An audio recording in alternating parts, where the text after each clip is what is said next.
Hello, everyone. We're back with Ken Dombrowski, executive life coach and master hypnotist.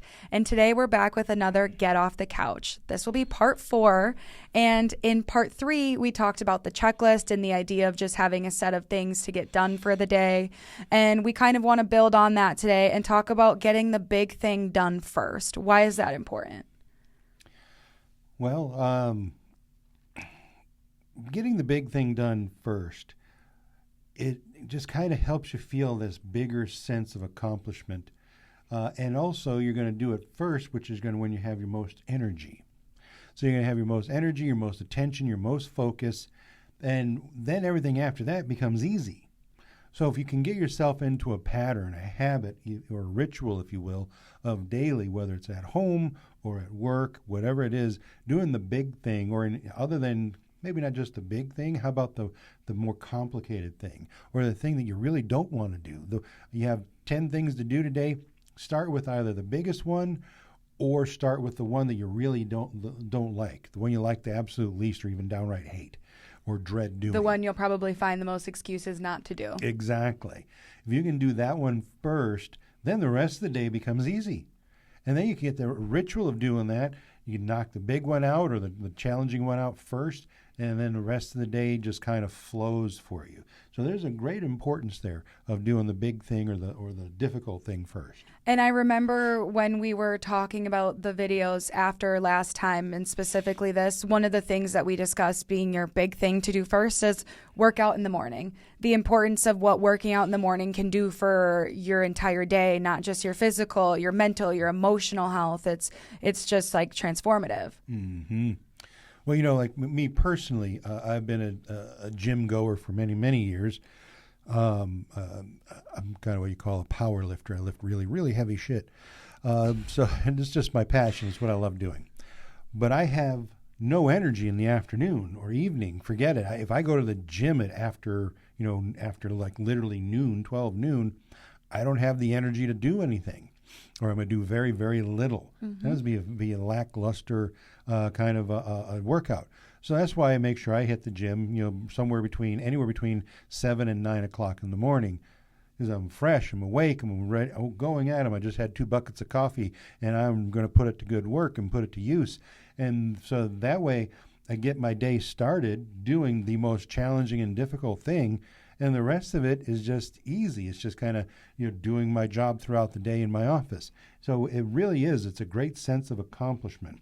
Even when you have, and of course I'm talking specifically about workout right now, even if you have a shitty workout, you go first thing in the morning, you're just not feeling it, you don't feel your best, you're feeling kind of lack of energy, and you're not really, didn't accomplish much, you still accomplished something. Mm-hmm. You got your butt out of the house, drove to a gym, did something, even if it was only 20 or 30 minutes, maybe not your usual 60 or 90 minute workout, you did only 20 or 30 minutes, at least you did that much. Because if you succumb to that feeling of, I just don't feel like doing it today, then that can turn into 2 days and 3 days and 4 days, and now your new habit or your new ritual is not going. Mm-hmm. And then it becomes really, really hard to get yourself back into it again.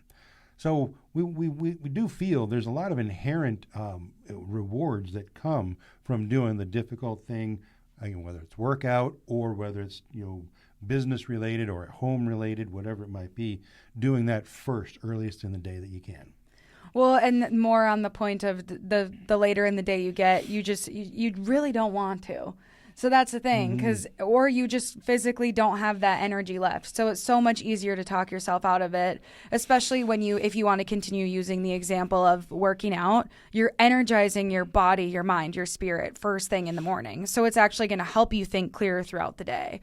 But I know in our line of work, if you go through 5 clients in a day, your brain's fried. You're not going to go to the gym. You don't even have the capacity left to think about that. You spent all day thinking about work. Mm-hmm. So it's just something that just the longer you put it off, there's the chances just dwindle and dwindle. So not only are you doing yourself a favor by energizing yourself in the morning, you're just also making sure you get it done and you have the time for it.